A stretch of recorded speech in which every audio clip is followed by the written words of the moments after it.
The views and opinions expressed in this program are those of the participants and do not necessarily reflect the views of BronxNet or the program underwriters.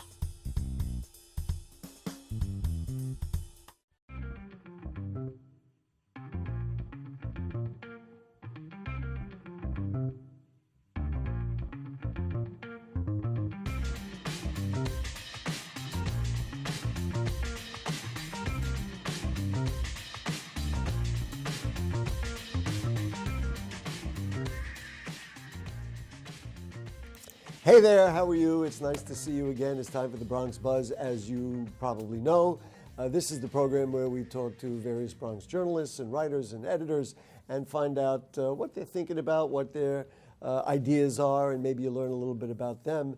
As you start to read them, it gives you a little more insight into the media in the borough of the Bronx.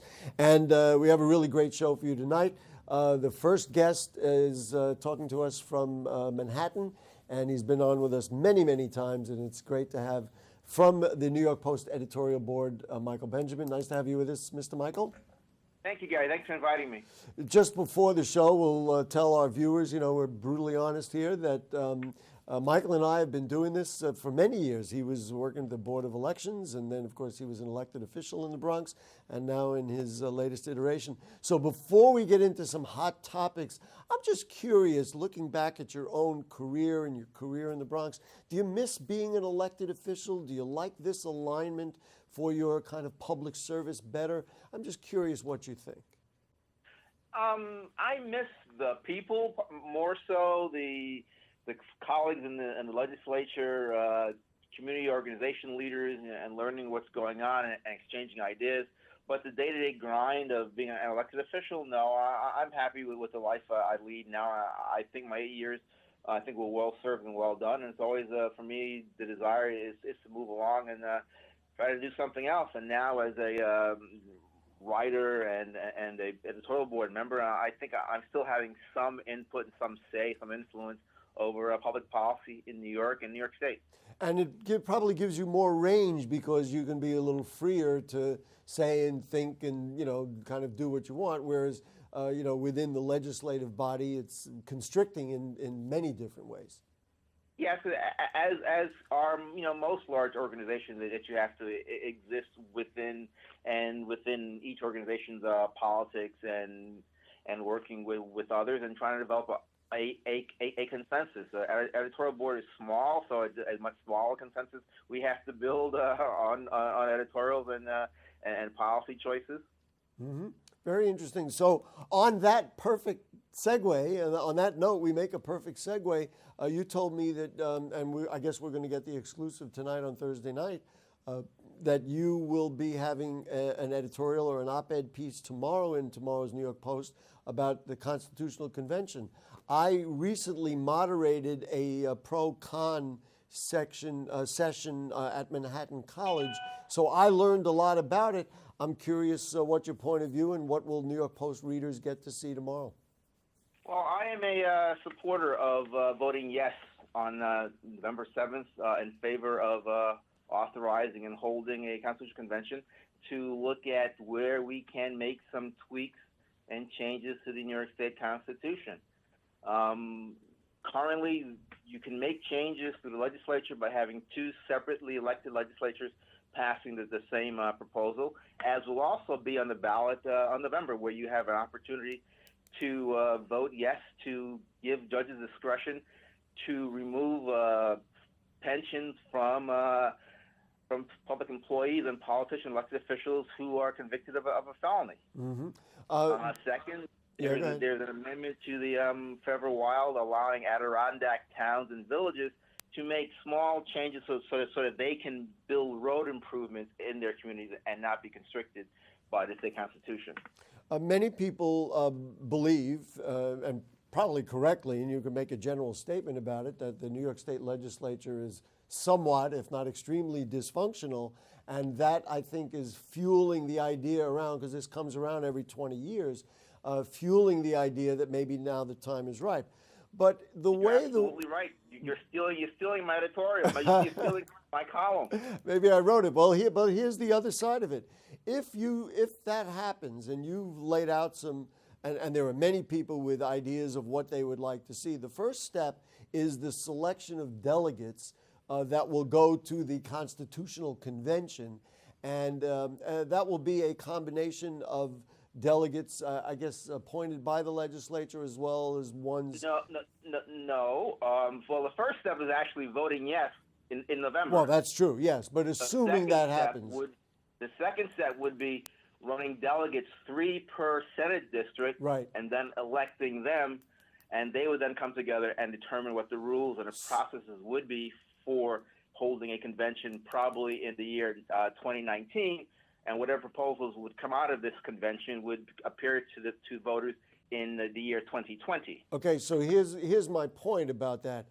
The whole notion of running a whole nother set of delegates, the electorate barely shows up to begin with. They're confused as to who's actually running for office, and we're going to have something so significant selected by an electorate and a group of delegates that people aren't going to know who they are. They're not going to know what they represent. And you're going to really have an immense amount of special interest trying to stuff the ballot, so to speak, on these things. Does that make it a worse process than the current democratic process? No, it's no worse than the current status quo. I mean, you're just adding another layer. No, you're not. You're actually trying to give people a voice. You can look at, I would say it's similar to the process when it comes to electing delegates for a Democratic or Republican Party presidential convention. You have ordinary people who run and can be elected. You had the whole movement that became more democratic and involved a lot more people when those who wanted to run as delegates, for Bernie Sanders against Hillary's delegates, and I thought that created a great groundswell of democratic movement within a Democratic Party, both here in New York State and around the nation. And 8 years prior to that, in 2000, 2007, 2008, you had that movement with those of us who supported Senator Barack Obama for president. Mm-hmm. There are people. But I think, to get to your question, though, but you're right. The institutional forces, whether it's the unions or elected officials, they will have a leg up when it comes to either running themselves or running people they know for delegate.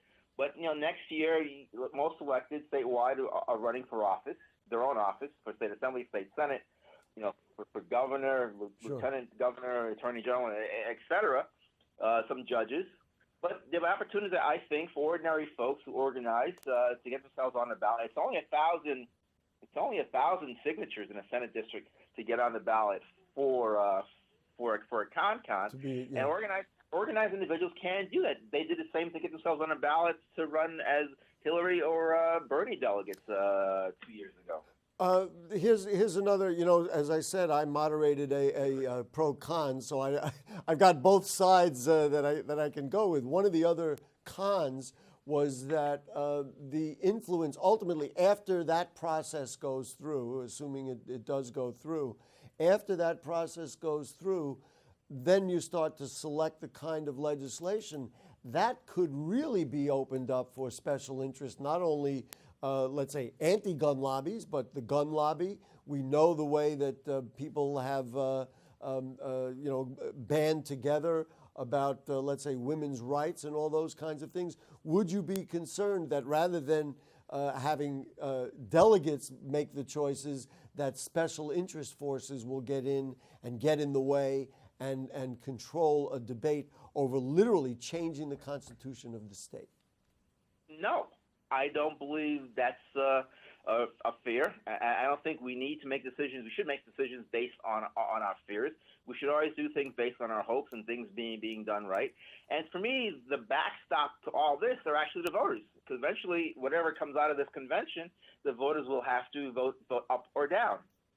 So then ultimately, that's the next step after what I was just saying. You're saying then, of course, the proposed legislation appears on the ballot, and then voters will get to actually say yes or no if they want those things. Absolutely. I mean, I think it's important that And I thought the people who put together the original state constitution understood that when they recognized that New Yorkers should have a say, in how and what their constitution looks like and how their state should function.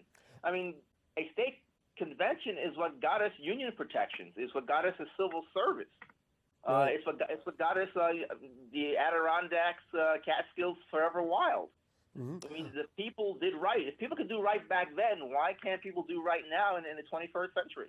And what is interesting actually on the pro side is it comes up every 20 years. And so if the opportunity is not taken right now, I'm going to be 20 years older, you're going to be 20 years older, and that opportunity will be lost for a very long time. So it certainly sounds like you are ready to seize the opportunity and see if you can make something happen. Yes, in fact, in my piece, I urge millennials to have a say in updating our Constitution to make it a 21st century document. So that they can have input, and of course, again, taking your side for the moment, then the idea would be that millennials would finally get their say of what they want the state of New York ultimately to look like as they grow and develop in their future. Have the input, and I think that's why we have this provision in our state constitution. Michael, unfortunately, our time is over for tonight. You and I have a long list of politics we wanted to talk about, but we're going to reserve it for the next time. It's always great to have you. I actually will say this in public. I'm thinking of doing a Bronx talk about the Constitutional Convention. Maybe you can be on, and you can be on and do the pro side. I'd love to. I'd love to. And you got an exclusive this evening. We love it, and that's because I'm talking to a Bronx boy, and when that happens, good things happen. They're telling me I got to run. See you soon. Take care of yourself, and we'll read your column tomorrow. All right, we're taking a break. When we come back, guess what we're going to do? It'll be the real deal, and we're going to do that right after we take a break. Don't go away. Sure, I look cute now, but when my owner lost his job, it was rough. I was living on the street, and one night, me and this Cocker Spaniel got into it so bad, I wound up looking like an ice cream cone. I cried a little bit, but thankfully I got rescued, so I'm running, I'm jumping, all back to my old self. And I'm ready to give unconditional love, even if you put a lampshade on my head.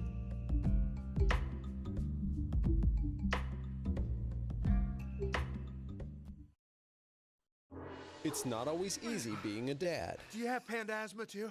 Does that run in the family?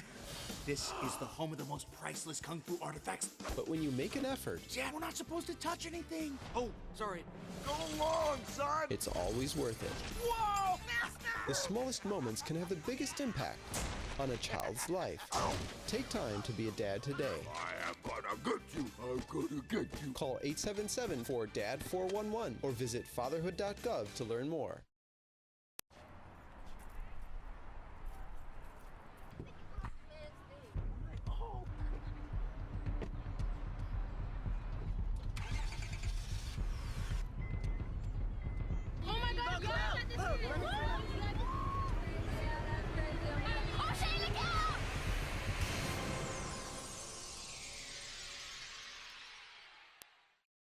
Hamilton was adopted from a rescue in 2008. He really likes to be around people. And as soon as I start to make my breakfast, Hamilton is right there. I get out my mat and I'm doing a downward dog and he's underneath. He's quite the pug about town. He gets invited to a lot of parties. He knows he's a pretty big deal. I mean, look at this little face. How could you not love him?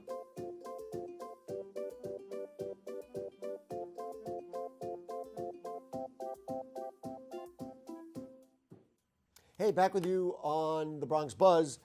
It is the real deal. I was telling Eddie Small, who is our guest tonight, and welcome back to the program, nice to have you, that I don't know that I've ever seen a printed copy, because I read the real deal on the web all the time. So he handed me a copy. This is the real deal paper. Nice to have you back on the program, Eddie. Thanks for having me. Always good to have be you here. Tell me a little bit about the transition. You were at another news blog, at DNA Info for a while. When did you get to the real deal, and how's it been going? I got to the real deal about 5 months ago. They wanted to shore up the outer borough coverage, which obviously includes the Bronx. And yeah, it's been great so far. I guess if you're talking about real estate, which is what the real deal is all about, if you're talking about real estate, the borough of the Bronx, that's what we're talking about right now. Has it been interesting? Has it been fascinating for you as a reporter? It's been great. Yeah, there's so many new projects coming up, and developers trying to figure out what's going on here. It's been really interesting. Make the most of the activity that I was just referring to. Let's talk about a piece you did that I really thought was extraordinary. Mostly that you got Mark Stagg and the head of the Stagg Development Group to sit down with you. He's a highly controversial figure.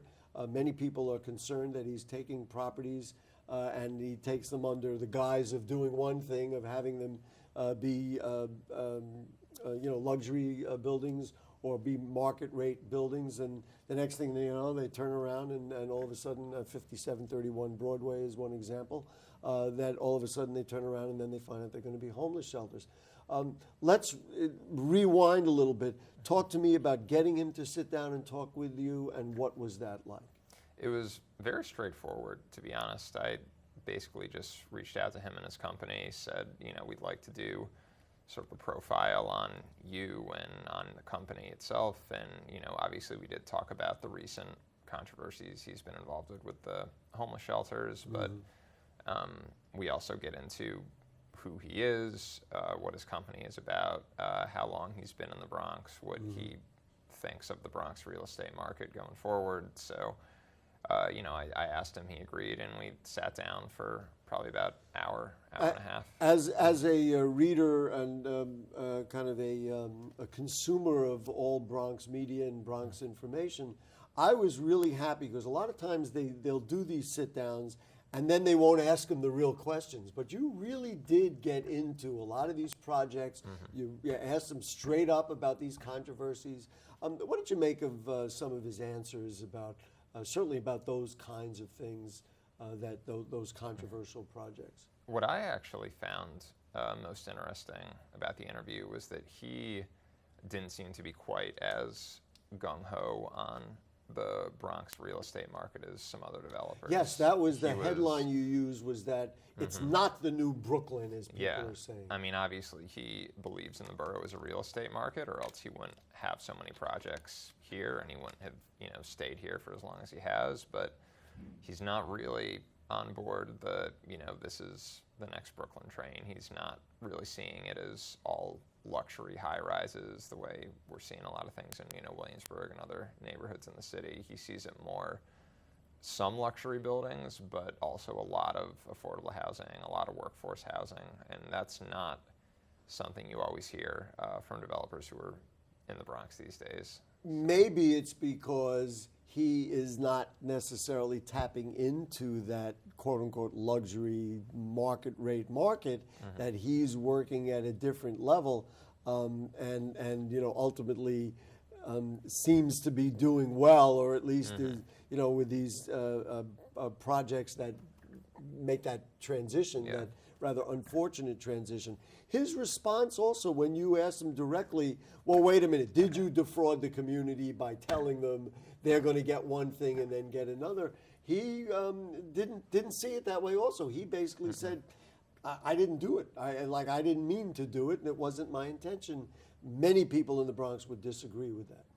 So what are your thoughts about what you heard from him? I mean, he says he couldn't get out ahead of it.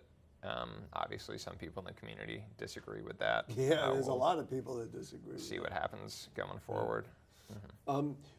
You met him at the Equestrian. At the Equestrian. Now we're at the Hutch Metro Center, where BronxNet has their studios at Mercy College. So the Equestrian is the new place on Pelham Parkway. Ironically called the Equestrian after the stables, I guess, that used to be in that spot.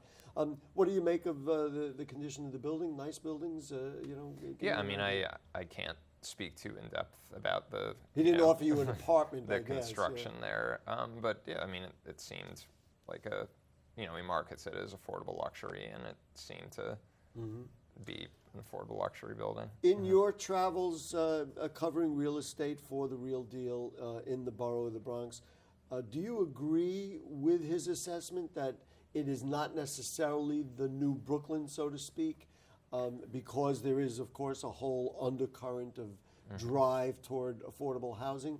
Or do you say, you know what, it really is, and the people who are concerned about gentrification have a reason to be concerned because we really are getting an influx of luxury housing? I think it's a little simplistic to assume that, you know, just because this happened in Brooklyn, it will also happen in the Bronx. Interesting. I really feel like we're just going to have to sort of wait and see. I mean, there are a wait and lot see of, in general, yeah, yeah. there are some luxury developments that are here already. There are more on their way. I think it'll really depend on how well those projects do and how successful they are. And, you know, if they really take off, you'll probably see a lot more. If they struggle, then I imagine it would slow down some. You know, you also did a story about the lack of resi brokerages in the South Bronx, and that was a fascinating story, I thought, because again, we hear all about the activity, and then you say, well, wait a minute, if there is so much activity, why aren't realtors out there, you know, pounding the pavement, so to speak? And I guess the fact that you uncovered that there are not that many brokerages, you know, in that part of the Bronx, maybe that does support his contention that it's not quite the market that people are suggesting it is. It's more it's in progress, I guess you would say. Like, that's Michael Brady is one of the people I spoke with for that article. And and the Third his Avenue point, bid. Yeah, he said, you know, right now it's construction, and you know, you can't really market a condo or an apartment very well if it's not there yet. So I think we'll see what happens once these developments start coming up. A lot of people pointed to the Somerset Shatreat project as a possible turning point, just because that's going to bring so many new residential units to the neighborhood, and that could in turn lead to more residential brokerages here. So, you know, this dialogue, and we've had it on this program, and we have it in the Bronx all the time, this dialogue about trying to develop the Bronx, but at the same time, you know, not wanting to push people out. I'm not, you know, it's like I feel like you can't turn down development, especially in a place that really needs development. I mean, we need to build people up. But of course, the key is making sure that the people who have sacrificed for the Bronx are the people who benefit. And I guess for some people that's not happening. For other people, the jury is out, and for other people, they think it will happen. Any thoughts on that range? Fine line to walk. I mean, I hate to keep going back to this, but you got to see what's going to happen. I mean, we've got money in the borough, you've got developments that are coming, and I think it's really just going to be a matter of seeing how successful they are and what they do to the borough once they're actually here. One of the developments is over on the, I guess it's the southwestern part of the Bronx, just south of Yankee Stadium. So what was it called? It's the Mill Pond Park, Bronx Point is what they're calling it. That now, and they made a big splash, they said they're going to put the Hip Hop Museum in there, finally in the Bronx. But there's also talk, and there has been talk about a Hip Hop Museum in Harlem. The Bronx, Harlem, what do we do? Where are we going? I'm not too familiar with the museum in Harlem. I do subscribe to the theory that hip hop was born in the South Bronx. I think you'd have to subscribe to that theory. Yeah. So yeah, I spoke with people from the Hip Hop Museum about getting their project into the L&M development. It's been a very long time coming. They were looking at Kingsbridge Armory for a while. They were looking at the old Bronx Courthouse for a while. They thought about Newark for a while just to see if they could get a good deal there. So it's been years in the making. They're thrilled that they actually have a location now in this new development, and I think they're particularly happy that it's in the South Bronx because they subscribe also to the theory that this is the birthplace of hip-hop. One of the things that I had heard from a number of different people that EDC, that put out the public notice about the Bronx Point, they did it kind of before things were really sealed, and that a lot of this was a way of promoting the fact that they wanted to get the deal sealed. Do we know that the L&M project has actually been signed, sealed, and delivered, or is it still being deliberated on some level, and what we've been reading is just kind of the effort to say, well, make it look like it's already happened. I believe it is working its way through the city council. So right it now. hasn't been approved. That's why we've got to be clear about that. Mm-hmm. This was really just a proposal. I guess that's what I'm asking you. Right. So what do you see coming up? I mean, when you go back into work, what kinds of things will you be looking at writing about? Anything on the horizon that we ought to know about? I think really just trying to keep tabs on these big projects that are underway. Somerset's Retreat, L&M, a lot of things that are sort of under construction right now in the South Bronx and the Northern Bronx, and we want to see what they're going to do to the borough and see how they progress. And see whether or not people get displaced. Do you anticipate the Real Deal, and I know you've done some work on it, but taking a look at the zoning on Jerome Avenue, that's yet another controversial project. How do you see that and the whole notion of the city's ZOA and their rezoning plans? We'll take a look at the Cromwell Jerome. You're talking about Cromwell Jerome? Yeah, right? now they call it the Jerome Avenue study. Yeah. Haven't looked too much into that one yet. We've done some quick things on Far Rockaway and Midtown East. But yeah, certainly Jerome rezoning is right for stories as well. So looking there. And just the final thing about the Real Deal in general, make the pitch for people who are interested in real estate. Why do they need to tune into the Real Deal, the Bronx? That's an issue that was a special focused edition. on the Bronx. Yeah, I'm aware of that. Sorry, we're always advocating for the Bronx over here. Oh, it's a great news outlet for anything you want to know about real estate, whether it's in the South Bronx, whether it's in Brooklyn, Manhattan, Queens, Staten Island. Of course, even. I'm always going to be favorable to the Bronx. What I really like is not only about the stories that you do about things like the museum, or the big story with that you just came out with, the interview with Mark Stagg. You can just find out what properties are going, what's moving, what's happening, and then even on yourself, you can start to build a portfolio of information. Yeah, we definitely try and do a good mix of sort of the longer features that we talked about today, and then also just here's who bought this, here's who's financing this. Listen, Eddie, great to have you back on the show. Yeah, thanks for having me. Back in the It's scene. always good to be here. And doing the Real Deal, with the Real Deal, and we hope you'll come back and join us again. Great, thanks for having me. Guess what? We have come to the end of another edition of the Bronx Buzz. I will see you Monday night for Bronx Talk, and on that program, we're going to be talking about the aftermath of that horrible stabbing in a Bronx high school. So we'll see you around town. Good night.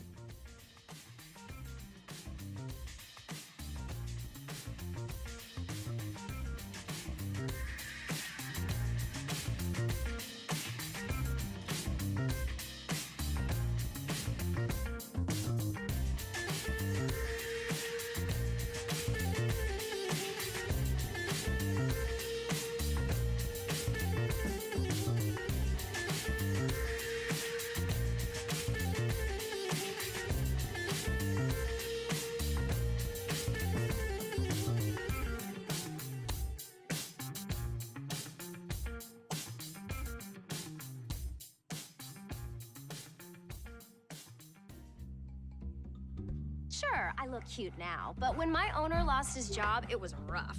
I was living on the street, and one night, me and this Cocker Spaniel got into it so bad, I wound up looking like an ice cream cone.